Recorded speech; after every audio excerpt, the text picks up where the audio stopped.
నమస్తే, welcome to our channel. ఇటీవల అచ్చెన్నాయుడు గారు మాట్లాడుతూ వైఎస్ఆర్ మరణం పైన కొన్ని అనుమానాలు వ్యక్తం చేసిన సంగతి మనకు తెలిసిందే. మరి ఈ అనుమానాలపైన ఆన్సర్ ఇవ్వకుండా అచ్చెన్నాయుడు గారి పైన వ్యక్తిగతంగా విమర్శలకు దిగారు సజ్జల గారు. దీన్ని ఎలా చూడాలి, అసలు వాస్తవాలు ఏంటి తెలుసుకునే ప్రయత్నం చేద్దాం. దీన్ని విశ్లేషించేందుకు మనతో పాటుగా ఉన్నారు సీనియర్ జర్నలిస్ట్ సత్యమూర్తి గారు. నమస్తే సార్. నమస్కారం అండి. సార్, ఏదైతే అచ్చెన్నాయుడు గారు కామెంట్స్ చేశారో వైఎస్ఆర్ గారి మరణం పైన, అది ఆ పార్టీలో పెను చర్చనీయాంశంగా మారిన సంగతి మనకు తెలిసిందే. అయితే అచ్చెన్నాయుడు గారు స్ట్రైట్గా అడిగినటువంటి క్వశ్చన్స్కి ఆన్సర్ చెప్పకుండా తిరిగి మళ్ళీ అచ్చెన్నాయుడు గారినే వ్యక్తిగత విమర్శలు చేస్తున్నారు. ఎలా చూడాలంటారు దీన్ని? సజ్జల రామకృష్ణారెడ్డి ఎప్పుడైనా సరే డ్యామేజ్ కంట్రోల్ కోసం వస్తూ ఉంటాడు.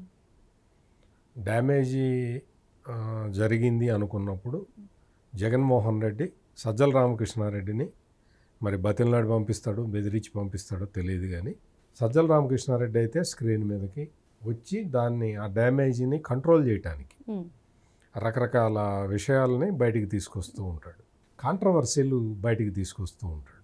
ఇప్పుడు ఉదాహరణకి మనం వివేకానందరెడ్డి మర్డర్ కేసుని చూస్తే అప్పటి వరకు అంటే కేసు దర్యాప్తు ఏది సిబిఐకి ఇవ్వాలా, రాష్ట్ర పోలీసులు చేయాలా అన్నప్పుడు ఆ దర్యాప్తు గురించి దాని గురించి ఎవ్వరూ ఏం మాట్లాడలేదు. ఎప్పుడైతే సిబిఐ దర్యాప్తు మొదలుపెట్టిందో, అంటే హైకోర్టు ఆదేశాలు ఇవన్నీ చాలా మధ్యలో చాలా జరిగినాయి.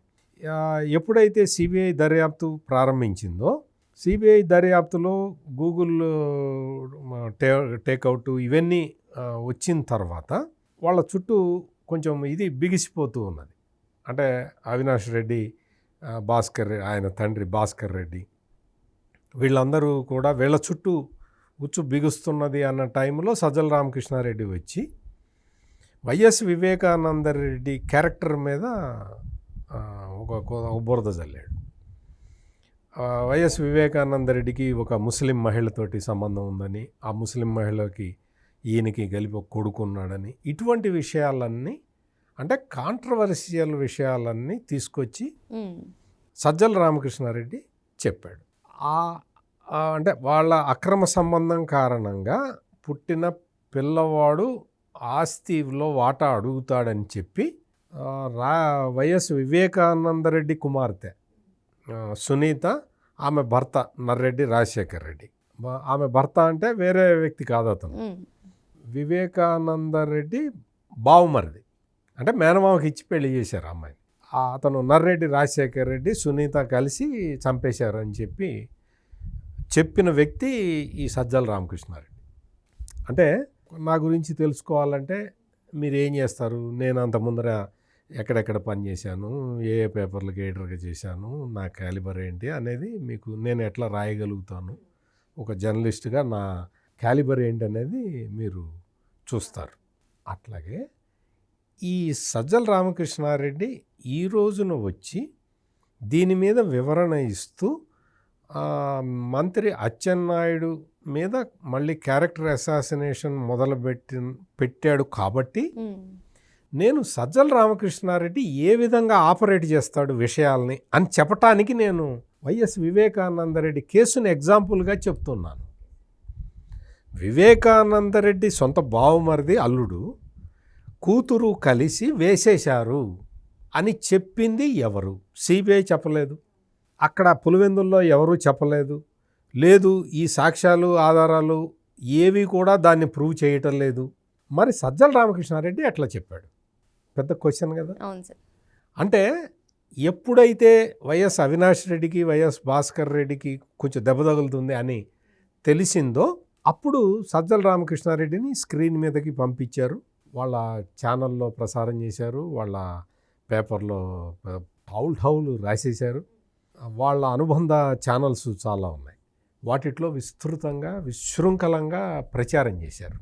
అట్లా చేసిన తర్వాత వాళ్ళు ఏమనుకుంటారు అంటే మనం కౌంటర్ చేసేసాము, దీన్ని ప్రజలు మనం చెప్పిందే నమ్ముతారు అని ఒక నిర్ణయానికి వచ్చి ఆపేస్తారు. ఆ తర్వాత కూడా వైఎస్ షర్మిల తెలంగాణలో పార్టీ స్టార్ట్ చేసేటప్పుడు కూడా అది మనకి డేంజర్ అవుతుంది, ఎప్పటికైనా డేంజర్ అవుతుంది, ఎప్పటికైనా. ఎందుకంటే అప్పటికే జగన్మోహన్ రెడ్డికిను అప్పటి ముఖ్యమంత్రి తెలంగాణ ముఖ్యమంత్రి కేసీఆర్కి మధ్య మంచి సంబంధాలు ఉన్నాయి.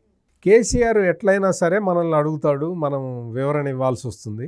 ఇవన్నీ ఎందుకని చెప్పి ముందరే షర్మిల తెలంగాణలో పార్టీ పెట్టిన కొత్త వెంటనే ఆ పార్టీతో మాకు సంబంధం లేదు అని చెప్పి సజ్జల రామకృష్ణారెడ్డి చెప్పాడు. చెప్పటమే కాకుండా ఆమె మీద వ్యక్తిగతంగా కూడా విమర్శలు అవన్నీ చేశారు. ఈ 2 ఎగ్జాంపుల్స్ చూసుకుంటే మనకి మనం అర్థం చేసుకోవాల్సిన వీళ్ళ పొలిటికల్ గేమ్ ఏంటి అంటే, ఎక్కడైనా సరే డ్యామేజ్ జరిగితే అంటే జగన్మోహన్ రెడ్డికి వ్యక్తిగతంగా కానీ లేదు పార్టీ పరంగా కానీ ఏ విధంగా అయినా సరే ఒక డ్యామేజ్ జరిగితే ఆ డ్యామేజ్ కంట్రోల్ కోసం ఈ సజ్జల రామకృష్ణారెడ్డిని పంపించి కొత్త థియరీలు చెప్పిస్తాడు జగన్మోహన్ రెడ్డి.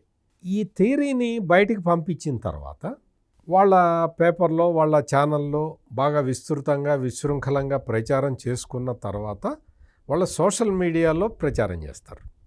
దాదాపుగా దానికి కొంత బడ్జెట్ కేటాయించుకొని మొత్తం అంతా ఇన్ఫర్మేషన్ గుప్పిస్తారు సమాజంలోకి. ఆ తర్వాత వచ్చి జగన్మోహన్ రెడ్డి ప్రెస్ కాన్ఫరెన్స్లో మాట్లాడతాడు. ఇది వాళ్ళ జగన్మోహన్ రెడ్డి సమాచారాన్ని స్విండిల్ చేసే మోడస్ ఆపరండి. దాన్ని ఎట్లయినా సరే ఆ సమాచారాన్ని వాళ్ళు అనుకున్న సమాచారాన్ని లోపలికి పంపిస్తూ ఉంటాడు. ఇక్కడ ప్రధానమైన ప్రశ్న ఏంటి, అచ్చెన్నాయుడు మాట్లాడిన దాంట్లో మెయిన్ సెంటెన్స్ ఒక్క సెంటెన్స్లో చెప్పండి అని అడిగితే, అంటే ఎవరు కూడా ఇప్పుడు మీరు క్వశ్చన్ అడిగారు, నేను దాన్ని ఎస్టాబ్లిష్ చేయటానికి ఇంత చెబుతూ ఉన్నా. అట్లాగే ఆ ఒక్క క్వశ్చన్ వెయ్యటానికి అచ్చెన్నాయుడు కొన్ని విషయాలు చెప్పాడు. ఆ ఒక్క క్వశ్చన్ నేను చెప్తాను మీకు, మిగిలిన విషయాలన్నీ మీకు కూడా తెలుసు కాబట్టి. ఆ ఒక్క క్వశ్చన్ ఏంటి అంటే, వైఎస్ రాజశేఖర్ రెడ్డి ముఖ్యమంత్రిగా ఉన్న సమయంలో హెలికాప్టర్లో వెళ్తున్నప్పుడు పావురాలగుట్టల్లో అక్కడి నుంచి హెలికాప్టర్ కనపడలేదు, దాని ట్రాక్ కనపడలేదు. పావురాలగుట్టలో కూలిపోయిందా, లేకపోతే అక్కడ ఆగిందా, లేకపోతే ఎవరన్నా కిడ్నాప్ చేశారా, లేకపోతే ఎవరన్నా ఇది చేశారా, ఎవ్వడికి తెలియదు. అసలు అటువైపు వెళ్ళినట్టే తెలియదు హెలికాప్టరు. ఆ తర్వాత ఏమైంది అనేది it is a puzzle for 3 days. ఎవరైనా సరే ఏ తండ్రి బిడ్డ అయినా సరే తన తండ్రికి ఏమైంది అని తెలుసుకోవాలన్న ఆత్రుత ఉంటుంది, సహజంగా ఉంటుంది. డబ్బులున్న తండ్రికైనా కొడుకు తండ్రికి సంబంధించి అదే ఆలోచిస్తాడు, డబ్బులు లేని తండ్రి కొడుకైనా అదే ఆలోచిస్తాడు. తండ్రి ఎక్కడికి వెళ్ళాడు, ఏమయ్యాడు అనేది చూసుకుంటాడు. మంత్రి అచ్చెన్నాయుడు వేసిన ప్రశ్న ఏంటి అంటే, నీకు హెలికాప్టర్ ఎక్కడికి పోయింది, అదృశ్యమైపోయింది, ఏటీసీ నుంచి కంట్రోల్ పోయింది, ఇవన్నీ ఎస్టాబ్లిష్ అవుతూ ఉన్న సమయంలో పావురాలగుట్ట దగ్గర కూలిపోయింది అని తెలిసిన తర్వాత నువ్వు వెళ్ళావా జగన్మోహన్ రెడ్డి అని అడిగాడు. ఒక్కటే క్వశ్చన్.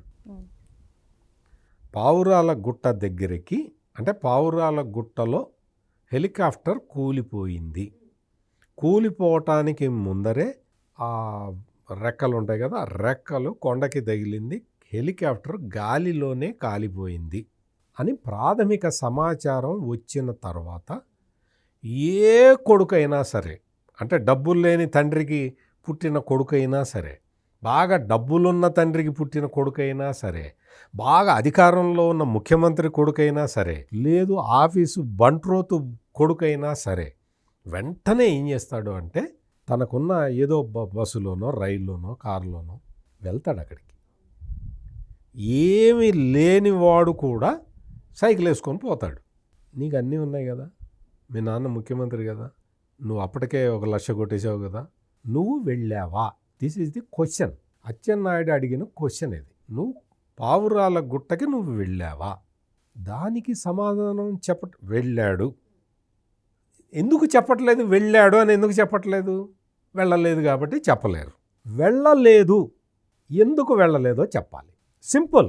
నువ్వు వెళ్ళావు, లేదండి మా జగన్మోహన్ రెడ్డి వెళ్ళినా కానీ మీరందరూ అబద్ధాలు చెప్తున్నారు, మీరందరూ ఎల్లో మీడియా, మీరందరూ చంద్రబాబు నాయుడు ఎట్ట చెబితే అట్లా మాట్లాడతారు.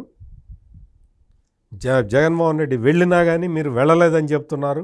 ఎస్, అచ్చెన్నాయుడిని కరెక్ట్ చేస్తాం, మేమే కరెక్ట్ చేస్తాం. అచ్చెన్నాయుడు గారు మీరు చెప్పిన తప్పు, జగన్మోహన్ రెడ్డి వెళ్ళాట అని నాలాంటి వాళ్ళు ఎవరో చెప్తారు. వెళ్ళాడా లేదా అనేదాన్ని అది క్వశ్చన్. వెళ్ళలేదు అనేది అందరికీ తెలిసిన నిజం. అదే అచ్చెన్నాయుడు ప్రశ్నించాడు, ఎందుకు వెళ్ళలేదు అని అడిగాడు.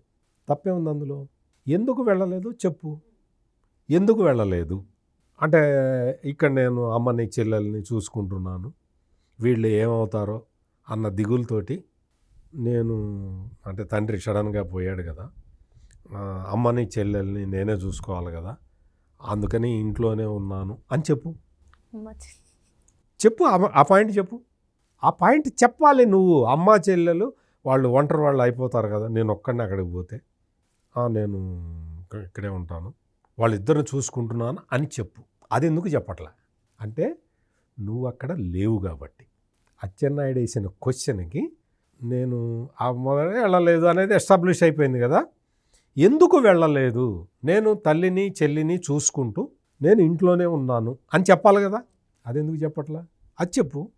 లేదు, నువ్వు ఇంట్లో లేవు, నువ్వు బెంగళూరులో ఉన్నావు, అది చెప్పు.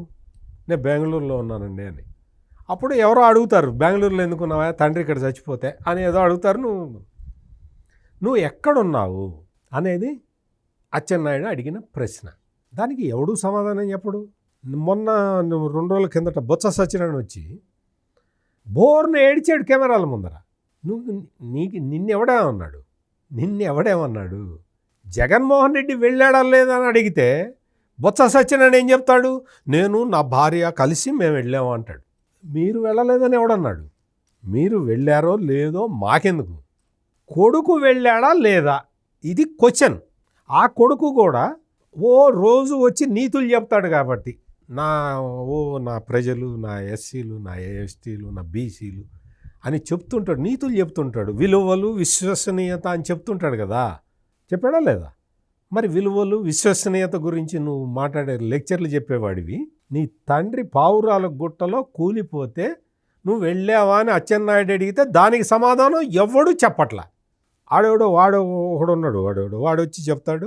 ఈ అచ్చెన్నాయుడు వాళ్ళ అన్న ఉన్నాడు, ఆయన పార్లమెంటు సభ్యుడు, శ్రీకాకుళం పార్లమెంట్ సభ్యుడు ఎర్రన్నాయుడు, ఆయన ఈయనే చంపాడు అంటాడు. అంటే నీకు సో వాళ్ళు పెడుతున్న ఆర్గ్యుమెంట్ అంటే కౌంటర్ ఆర్గ్యుమెంట్. అతను దువ్వాడ శ్రీనివాస్ కూడా అదే చెప్పాడు. ఏమని చెప్పాడు? ఈ అచ్చెన్నాయుడే వాళ్ళ అన్నని చంపేశాడు అని చెప్పాడు. అతను చెప్పాడు. సజ్జల రామకృష్ణారెడ్డి కూడా ఇదే చెప్పాడు. అంటే ఏంటి మీ ఉద్దేశం ఏంటి? అంటే క్వశ్చను అసలు నువ్వు ఇరుక్కుపోయే క్వశ్చన్ అడిగేసరికి అచ్చెన్నాయుడిని బ్లేమ్ చేయటం మొదలు పెడుతున్నావు. అచ్చెన్నాయుడిని బ్లేమ్ చేయటం అనేది అంటే ఇందాక మీరు చెప్పినట్టు ఏదైనా ఇష్యూ ప్రాబ్లమేటిక్ అవుతుందంటే కొత్తది ఇరుక్కుపోయే టైంలో కొత్త థియరీ తీసుకొచ్చి పెట్టడం. అమరావతికి చట్టబద్ధత వచ్చేస్తున్నది అనగానే మావిగన్ అంటాం. నువ్వు జగన్మోహన్ రెడ్డి అతని తండ్రి పట్ల కనీసమైన ఒక ఇది కూడా లేదు, అటాచ్మెంట్ లేదు అని ఎర్రన్నాయుడు చెప్తే ఎర్రన్నాయుడు వాళ్ళ అన్నని చంపాడు అని చెప్పటం. నీకు నీ తండ్రికి అసలు అటాచ్మెంటే లేదయ్యా అని అచ్చెన్నాయుడు చెబితే అచ్చెన్నాయుడు వాళ్ళ అన్నని ఎర్రన్నాయుడిని చంపాడు అని చెప్పటం. అంటే మీరు మీ ఆర్గ్యుమెంట్లు ఇవి అంత ప్రజలకి అర్థమైపోయినాయి.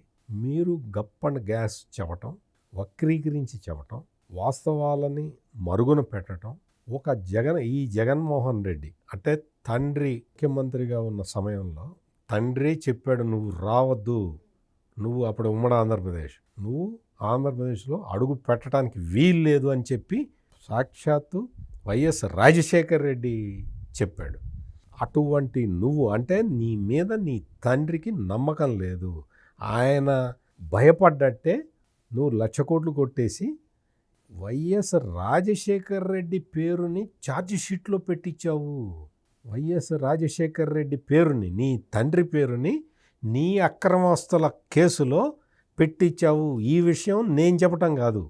ఒకానొక సందర్భంలో ఉండవెల్లి అరుణ్ కుమార్ చెప్పాడు, ఒకానొక సందర్భంలో వైఎస్ రాజశేఖర రెడ్డి కుమార్తె అంటే ఈ జగన్మోహన్ రెడ్డి తోడబుట్టిన చెల్లెలు పబ్లిక్లో చెప్పింది, తండ్రి పేరుని పెట్టించావు నువ్వేమి మనిషివి అని చెప్పి ఛార్జ్షీట్లో పెట్టించావు నువ్వు. ఎఫ్ఐఆర్లో పేరు లేదు, రాజశేఖర రెడ్డి పేరు, ఛార్జ్షీట్లో పేరు పెట్టించిన వ్యక్తి జగన్మోహన్ రెడ్డి అని చెప్పి క్లియర్ కట్గా నీ చెల్లెలే చెప్పింది. అందుకని ఈ సజ్జల రామకృష్ణారెడ్డి లేకపోతే ఆ పొద్దుటూరు మాజీ ఎమ్మెల్యే లేకపోతే ఈ దువాడ శ్రీనివాసు ఇటువంటి వాళ్ళు వచ్చి పేలవమైన వాదనలు వినిపించినంత మాత్రాన అచ్చెన్నాయుడు మీద వాళ్ళ అన్న చనిపోయిన దాన్ని రుద్దుదామని ఎంత ప్రయత్నం చేసినా ఈ రోజున ప్రజలందరూ అడుగుతున్నది ఒక్కటే క్వశ్చన్. రాజశేఖర్ రెడ్డి చచ్చిపోయినప్పుడు పావురాల గుట్టలో చచ్చిపోయిన రోజున జగన్మోహన్ రెడ్డి ఎక్కడున్నాడు, ఏం చేస్తున్నాడు? రెండే క్వశ్చన్లు. ఎక్కడున్నావు, ఏం చేస్తున్నావు? మూడో క్వశ్చన్, ఎందుకు వెళ్ళలేదు? సింపుల్, స్ట్రైట్ ఆన్సర్స్ నీ దగ్గర ఉంటే చెప్పు. లేకపోతే రాజశేఖర్ రెడ్డి చచ్చిపోయిన తర్వాత ఆ వారసత్వం నాకు కావాలి అని సంతకాల సేకరణ చేయిస్తున్నాడు అనేది ఇప్పటికే ప్రజల్లో ఎస్టాబ్లిష్ అయిపోయిన ఫ్యాక్ట్.